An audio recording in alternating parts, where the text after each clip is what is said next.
18 मई को राहु का राशि परिवर्तन होने वाला है और इस समय राहु 3 बड़े नक्षत्र से होकर गुजरेंगे। इस पर क्या आपकी राशि पर प्रभाव पड़ेगा, आइए समझिए। इसमें राशि गोचर और नक्षत्र के आधार पर हम बताने जा रहे हैं और इसको समझिए और लाभ उठाइए। नमस्कार, स्वागत है आपका मेरे चैनल एस्ट्रो तेज पर। देखिए, राहु का गोचर होने वाला है 18 मई 2025। आज 4 राशियों की बात करेंगे, किनके लिए यह चुनौतीपूर्ण रहने वाला है और किनको लाभ देगा समझेंगे। और हमारे डूज एंड डोंट्स ऐसे टाइम पर क्या होने चाहिए, मतलब हमें क्या करना है क्या नहीं करना है उसको हमें समझना है। लेकिन मैं ट्रांजिट से पहले बता दूं आपको कि हमारी अंतरदशाएं बहुत कुछ कहती हैं और उस पर बहुत कुछ डिपेंड करता है, ठीक है। पर ट्रांजिट को हम इग्नोर नहीं कर सकते। यह ट्रांजिट आपके लिए कैसा रहने वाला है, अकॉर्डिंगली आपको एक्ट करना है। अगर अकॉर्डिंगली एक्ट करेंगे तो नुकसान से बच पाएंगे और अगर यहाँ पर लाभ के संकेत आपको मिल रहे हैं तो लाभ कमा पाएंगे। समझ लीजिए। देखिए, राहु कहीं ना कहीं, अगर मैं मेष राशि की बात करूं, सबसे पहली राशि ले रहे हैं मेष। तो अभी यहां पर इनकी स्थिति बनी हुई है। अब यहां से निकलकर 12वें भाव से निकलकर 11वें भाव में आएंगे। और अगर मैं राहु की मानूं यहां, तो राहु यहां पर सर्वश्रेष्ठ रिजल्ट देने वाले प्लैनेट माने जाते हैं, 3rd, 6th एंड 11th, क्योंकि मटीरियलिस्टिक जितनी भी चीजें हैं, जितनी भी वस्तु हैं, उनके लिए अच्छे माने गए हैं। तो यह हमारा लाभ भाव है, तो अलग अलग स्त्रोत्र से पैसा कमाने का अवसर प्रदान करेंगे। लेकिन क्या यह काफी है? हमें यह समझना भी जरूरी है कि किस नक्षत्र से होकर गुजरेंगे।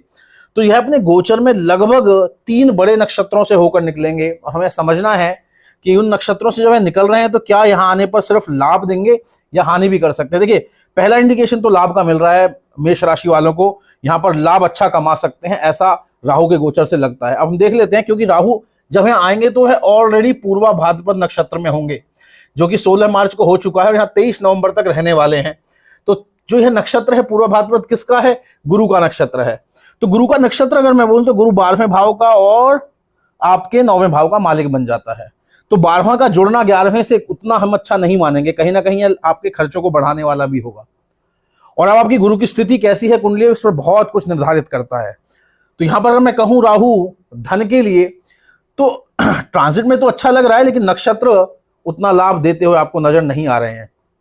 तो यहां जो भी आप इन्वेस्टमेंट कर रहे हैं तो बड़ा ध्यान रखिएगा कि इन्वेस्टमेंट बड़ी सोच समझ के कीजिएगा, क्योंकि यहां पर लॉसेस होने के भी चांसेस आपके हैं। तो इसलिए अवॉइड कीजिएगा, उधार धन देना अवॉइड कीजिएगा।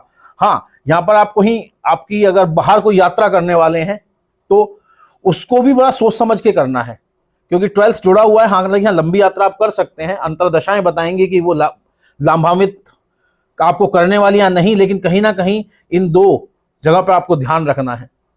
तो इसीलिए लॉसेस का बहुत ध्यान रखना है, हेल्थ, लिटिगेशन, इससे बचना है आपको।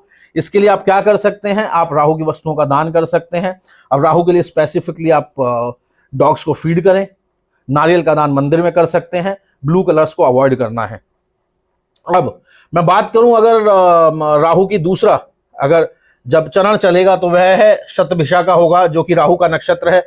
अब राहु की स्थिति डिसाइड करेगी आपकी कुंडली में राहु कहां बैठा है, तो उसको जरूर देख लीजिएगा, वह कैसा रहने वाला है, राहु की स्थिति बताएगी। तीसरा, धनिष्ठा नक्षत्र में 2 अगस्त 2026 में गोचर करेंगे, जो कि मंगल का नक्षत्र है। तो इस नक्षत्र में गोचर करेंगे तो एक प्रथम और अष्टम भाव का मालिक है। तो यहां पर अपनी हेल्थ का बड़ा ध्यान रखना है, क्योंकि कहीं ना कहीं अष्टम आपका यहाँ जुड़ जाता है राहु के साथ, लेकिन 8 और 11 का संबंध आपको धन के लिए बहुत अच्छा है, पर कहीं ना कहीं हेल्थ को बड़ा ध्यान देने की जरूरत है, क्योंकि लगन और अष्टम का यहाँ पर एक्टिवेशन होना आपको हेल्थ में चैलेंजेस दे सकता है। तो बड़ा ध्यान रखना है। लेकिन कर क्या सकते हैं, मैं हमेशा कहता हूं जब भी हेल्थ चैलेंजेस आपको नजर आ रहे हैं तो आप या तो ब्लड डोनेशन कीजिए, या आप क्या कर सकते हैं, यहां पर आप दवाइयों का दान कर सकते हैं, बहुत बहुत लाभ देगा।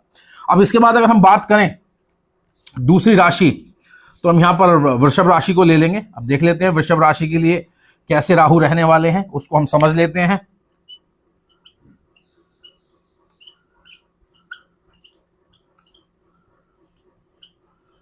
अब देखिए, राहु कहीं यहां आने वाले हैं, है ना। और अब हमें समझना है कि राहु क्या करेंगे यहां पर। देखिए, 10वें भाव में भी मैं इसको अच्छा ही मानता हूं। कहीं ना कहीं हमें समझने की जरूरत है कि यहां पर क्या करने वाले हैं।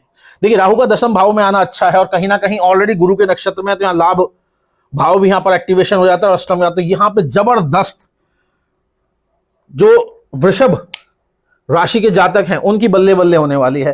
कहीं ना कहीं राहु क्लियर कट इंडिकेशन दे रहे हैं, जहां हाथ डालेंगे वहां से धन कमाएंगे। पक्की बात है, एकदम बिल्कुल पक्की बात है। पक्की बात मैं इसलिए कह रहा हूं क्योंकि यहां पर चांसेस बहुत ज्यादा लग रहे हैं। आपको अपनी अंतर्दशाएं देखना जरूरी है, लेकिन यहां पर जहां हाथ डालेंगे वहां से धन अच्छी तरह आराम से कमा पाएंगे। और सबसे बड़ी बात, अगर कोई आप ऐसी डील कर रहे हैं जिसमें आपका ब्रोकरेज के थ्रू धन बन सकता है, तो बहुत अच्छी ब्रोकरेज इस वर्ष और अगले वर्ष के मध्य तक आप कमाने वाले हैं, इसमें कोई डाउट मुझे नहीं लग रहा है। इस गोचर का आप लाभ उठा सकते हैं। दूसरा, अगर मैं बात करूं तो राहु खुद के नक्षत्र में होंगे, तो आप एक बार आपको देखना होगा राहु कौन से भाव में है। तीसरा, अगर मैं बात करूं धनिष्ठा नक्षत्र में अगले वर्ष होंगे, तो मंगल का नक्षत्र 12वें भाव का है। जब 2026 में आप अगस्त के आसपास होंगे, तो अपनी मैरिटल स्टेटस को आपको बचा के रखना है, अपने स्पाउस के साथ आपको सामंजस्य बना के रखना है, और किसी भी वाद विवाद में नहीं पड़ना। वहीं पर खर्चे का भाव भी एक्टिवेटेड है, लॉसेस का भाव एक्टिवेटेड है, तो बड़ा सोच समझ के इन्वेस्टमेंट करेंगे और डबल चेक करेंगे, क्योंकि यहाँ पर नुकसान आपका एक्टिवेशन में आ जाएगा उस समय में। ओवरऑल लेकिन मैं ऐसा ही कहूंगा कि टॉरस वृषभ राशि वालों की लॉटरी लगने वाली है, इसमें कोई शक मुझे नजर नहीं आता। यहाँ पर कहीं ना कहीं ये बिल्कुल लाभान्वित करने वाले हैं। आइए तीसरी राशि की बात कर लेते हैं। तीसरी राशि के लिए कैसे रहने वाले हैं, क्योंकि यहां से 3 नक्षत्रों से गोचर करेंगे और हमें उन गोचर को समझना है। तो यहां पर मिथुन बताएं तो हम जेमिनी साइन की बात कर लेते हैं, है ना। जेमिनी साइन में क्या है, यहां से शुरू कर देते हैं, देख लेते हैं इसमें।